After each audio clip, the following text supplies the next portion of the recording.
जो है ये इसका पक्का है। और इस प्रकार का राहु अगर आपकी कुंडली में है तो आप ये मान के चलिए कि आपको ऐशो आराम की सारी चीजें आसानी से मिल सकती हैं।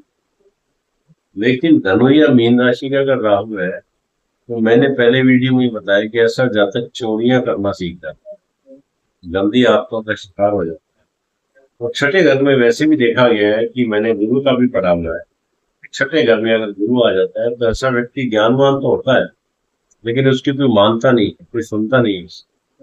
और छठे घर में शुक्र अगर आ जाए इसके साथ, राहु के साथ, तो वो सब कुछ भी बोल दे। लल्लू पाए कवलिया, जरा सिद्धि पाए, वो वाली बात है। उसकी हर बात सिद्ध हो जाती है, चाहे उसने कोई ज्योतिष में कुछ किया या नहीं किया। उसने सिंपल उपाय बता दिया। हमारे सम्मेलनों में एक सज्जन आते हैं, कुछ भी बता देते हैं।